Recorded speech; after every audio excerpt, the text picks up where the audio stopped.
Hello everyone. Finally, we start our Twilight Zone trilogy of videos. And now with the first installment of this trilogy, I would like to say first off, hold on. Something's kind of missing from the atmosphere. Something's missing in terms of mood. Something very crucial. Wait, I know. I know the problem. Wait, I gotta fix something. One moment.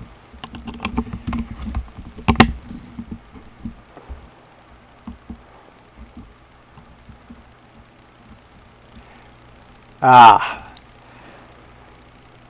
See this? All this makes the experience better. If we want to do a true honor in the name of the Twilight Zone, we have to have the right kind of color.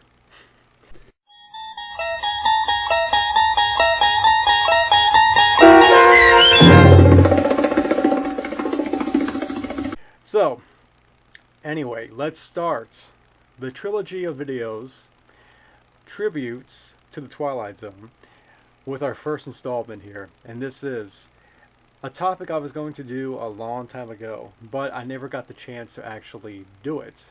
But now, I feel like the time has come. This here is going to be a top 10 list of my favorite episodes from the original series. And I really don't, when I do a top 10 list, I don't really like to have it seen as a list from the worst to the best. Because it's not about how good the quality is on this list. It's because I like all these episodes equally on this list. And so I just give it a order like every other list because that's how you do it. That's how the tradition of this goes. So let's go ahead, put that to the side, and let's start from the top, or should I say from the bottom, because this is going from 10 to 1. So let's start with our first pick of the list. The first episode on this list will be Will the Real Martian Please Stand Up? And I think this is from the end of the second season, if I believe. Now, Will the Real Martian Please Stand Up is actually kind of a silly kind of sounding title for an episode. And I wonder if this is almost a tribute to the B movies of the 1950s. Those movies that had crazy, ridiculous monsters and creatures, and they had these ridiculous, crazy titles to add on to that silly factor. Maybe this is an homage. This episode is an homage to that same kind of fun, exciting energy that you get from those kinds of science fiction films. And this episode, even though it is a mystery story, it's still fun, exciting, and it makes you wonder throughout the episode what's going on, what will happen in this episode. And this also happens to be one of those episodes that has one of the most memorable endings in any episode. Even though a lot of people probably have seen this, a lot of fans know about this episode, even with all of that in mind, I still won't give away the twist. Because there might be some people who still haven't seen this episode. So, I will just leave it at that. Now, the next episode on this list is going to be On Thursday We Leave for Home. Now, this is one of, actually the one and only 1 hour episode from the 4th season of The Twilight Zone that's on this list.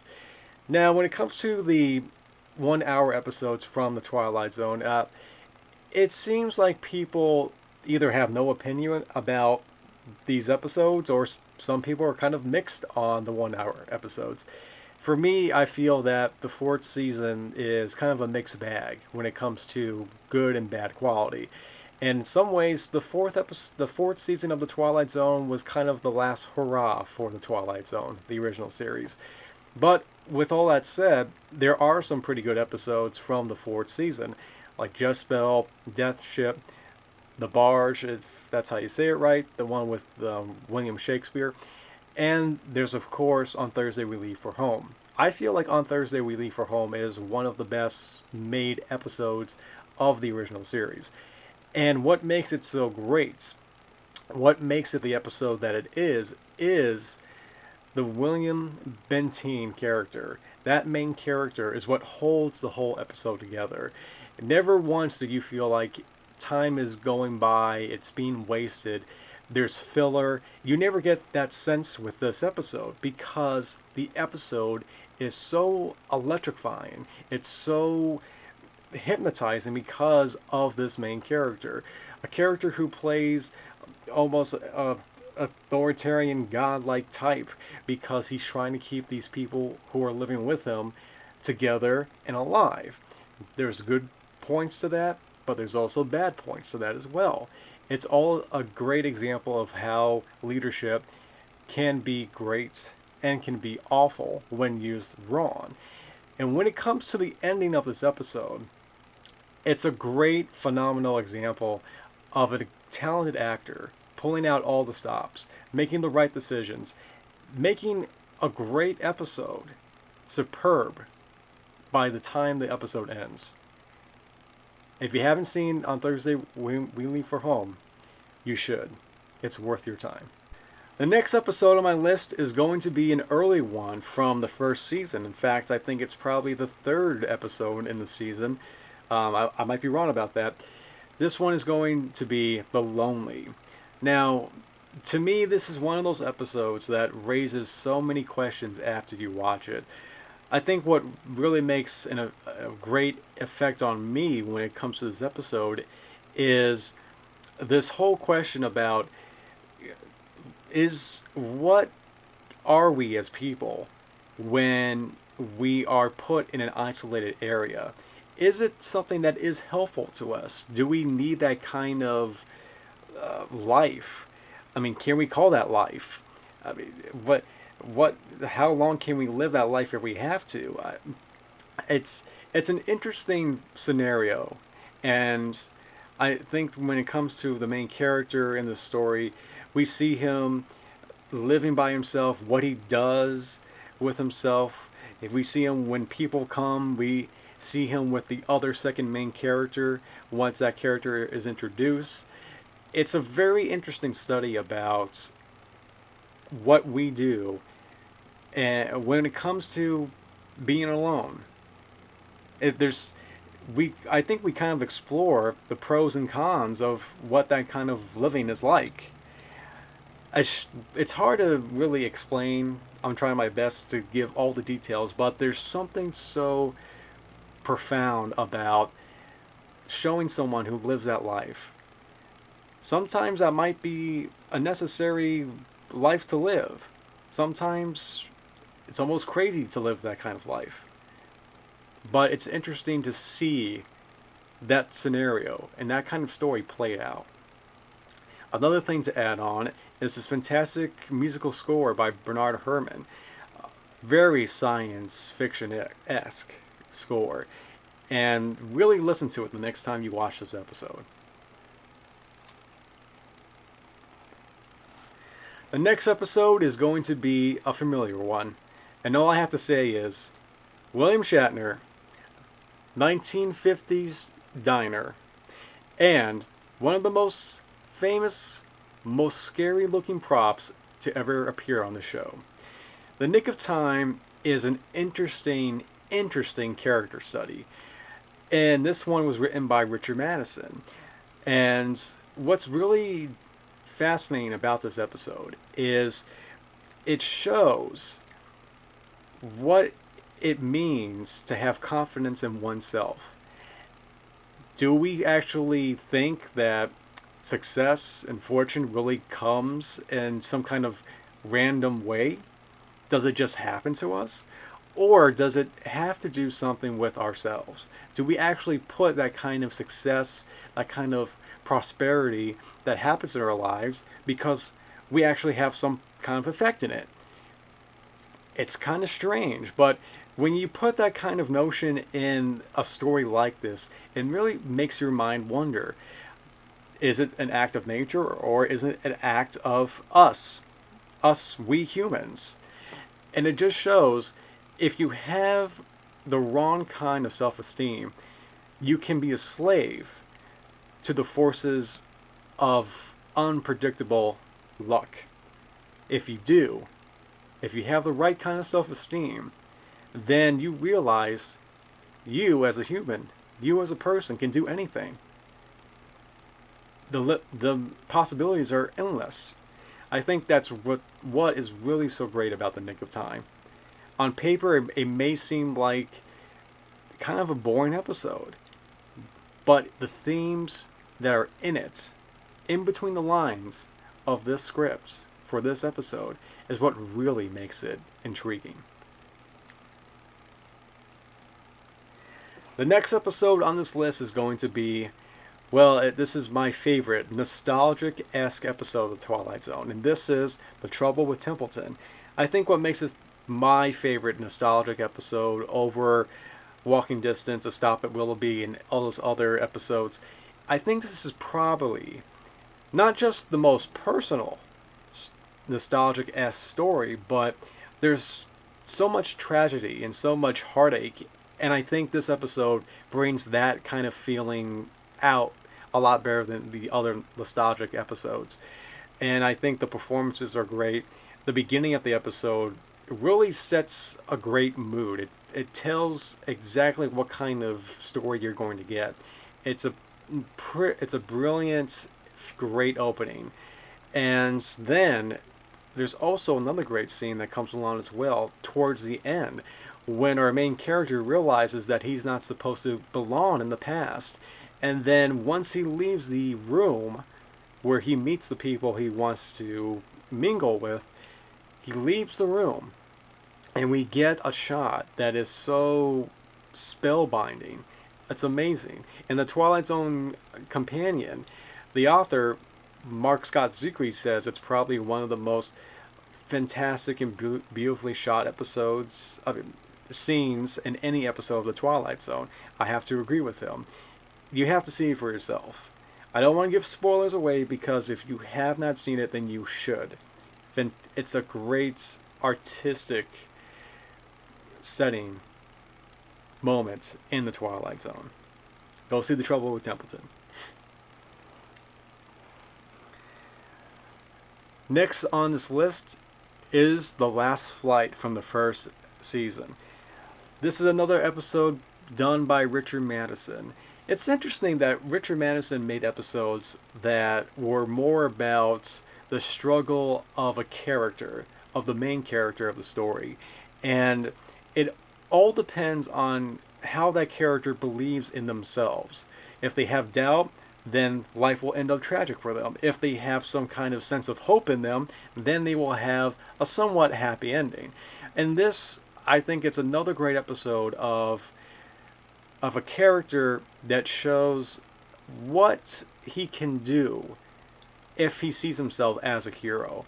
Apparently, he has done more as a heroic figure than he would if he decides to be a coward. And it's another great, exciting, adventure-esque type of episode. And this also is an episode that is really special to me, because it was an episode I saw with my late grandfather, and we both enjoyed it, and it was a great moment in memory that I really cherish. And every time I think of that episode, I think of a family member. Another great episode on this list, and another great character study episode. This one was written by George Clayton Johnson, and this one is A Game of Pool. Here we have Jack Klugman, and we have his opponent.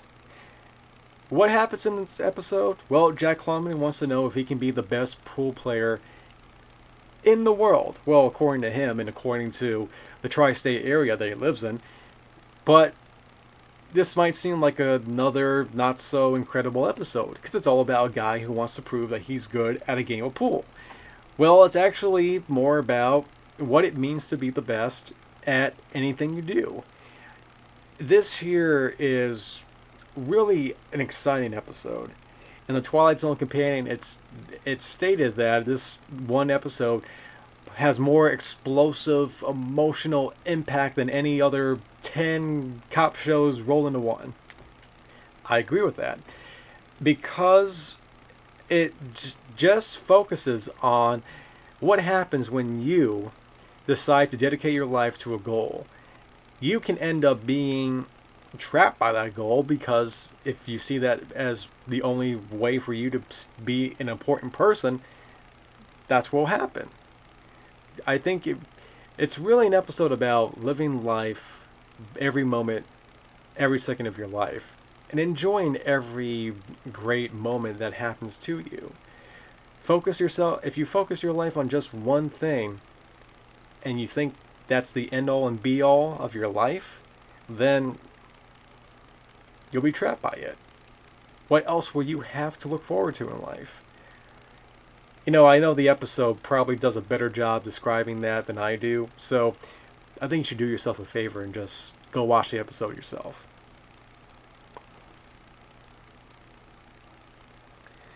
Number 3 on this list is actually an atypical episode for the Twilight Zone. In fact, it's probably the best example of a Twilight Zone doing a Halloween episode. That episode is the Hallie Man. I like the Hallie Man for a lot of reasons. I think it's because Douglas Hayes, who directs this episode, puts such an artistic stamp on this episode. There's so many odd camera angles. There's all this atmosphere. There's this strange howling sound effect off in the distance that we don't know where's that coming from, who's doing that, what's going on. And it's also a nice, creepy, almost kind of campfire story. Something that the Twilight Zone rarely did. But I think it actually succeeds very well in this case. And again, it's just from the visuals and the way that it contributes to the drama, the excitement, and the suspension. And when we get to the end and we finally see that there is a real main villain in this episode, I think it's a great ending. I think it's a great reveal. Everything that you would hope for in this episode pays off very well. And to me, I think it's a rare gem in the history of the Twilight Zone. A rare Halloween-esque episode that really works well. Fantastic. Number 2 on this list is another episode by Richard Madison, and this one is really bizarre. You have no idea what's going on because you have no idea what the intentions of this episode are. That episode is A World of Difference. In this episode, our main character is apparently in his office. He's working at his desk, and it's just another day for him. And then someone says cut, and it turns out that the guy is actually a movie star on some movie set. But that's not the case for our main character, because he is telling everybody, I'm not a movie star. I don't know what I'm doing here. I belong in a world where I am a businessman. I am Arthur Curtis. And so, we have no idea what to believe. Is the main character actually saying that he is his character? Are the people around him telling him that, no, you're not this, you are that? Is that really who he is? I think this here is probably one of the most defining Twilight Zone episodes because the whole premise is so mind-boggling. We have no idea, in this case, what the Twilight Zone is doing to this main character. Is the Twilight Zone and all of its supernatural forces making this character believe that he is someone else when he's not? Or is he really this guy who comes from another dimension, another world, and he's trapped in this other world? What's going on here? We have no idea what's going on. Even when we get to the end of the episode, we're still not quite sure who this person is. Where does he belong? What's the whole intentions of this story? And why is it making this character go through the trials and tribulations that he does? For that, it's exciting, it's terrifying, it keeps you on the edge of your seat. It's a story that goes on and on and on. It still makes you wonder after you see it for the first time. And after seeing it for the first time, I still remember it. And because of all of the craziness that goes on in it, I think it's one of the most fantastic episodes in the Twilight Zone. Now we come to number 1. It was a hard decision when it came to the first episode. The first number 1 pick on my list. There's so many episodes of the Twilight Zone that you can choose from and say, here's the definitive episode. This is what the Twilight Zone is all about. Some people might say, well, it's Walking Distance. Other people might say it's The After Hours. Maybe it's the one with Billy Mooney. It's A Good Life. Maybe it's the one with the characters, the toy character stuck in a little cylinder. 5 characters in search of an exit. Maybe it's The Served Man. Maybe it's The Dummy. Maybe it's The Lonely. Maybe it's this one or that one. Who knows? But for me, I think if there was one episode you had to choose that has all the elements of the Twilight Zone, a sense of isolation, a sense of you have no idea what's going on, a sense of being in another world, a sense of being surrounded by monsters that are out to get you, a sense of moral dilemmas and parallels for us to think about and ponder in our current world. I think if there was one episode that just shows all the great elements of the Twilight Zone, it would have to be The Eye of the Beholder. I think everyone, if you're a fan or not, is very aware of this episode. We find that we have a main character who's wrapped up in bandages. They have no idea what's going on in the outside world. All they know is that they want to look like everyone else because our main character is being shunned, is being made out as a freak. I don't know if I should really go more into it because I feel like everyone has seen this episode. So I will just give a few words of praise for this episode. I think the artistic license that is given by the director, once again Douglas Haig, is giving his unique camera work to this episode. Great direction. Nice of showing the faces that are in the shadows. We don't see the faces of the people until the end. We don't see the face of the character, our main character, until the end. We get to the end of the episode and we find that it's a very poignant discussion and comment about so many different things. About outcasts, about, well, beauty in a way, and so many other things. I can't think about it right now because there's just so many things that happens in this episode. I just think that when it comes to direction, when it comes to writing, when it comes to the execution of a good concept, when it comes to a story that has something that we can learn about even to this day, and also with a great ending that leaves on such an exciting yet terrifying yet shocking and very magical note. It's an episode you can remember from beginning to end. You know every single scene of this once you have seen it. I think it's probably the crowning achievement of the original Twilight Zone. And I think if you were going to get anyone else into the Twilight Zone, maybe you should show this episode as an example. Then you'll know if they really are going to like the Twilight Zone. Well, that's going to be it for now. This is our first video of our Twilight Zone trilogy for October. I hope all of you who enjoy this video come back and tune in for our other videos as well. Next time we will talk about my thoughts on the Twilight Zone movie. And I have very interesting things to say about that. So until then, I will see you guys later, and take care.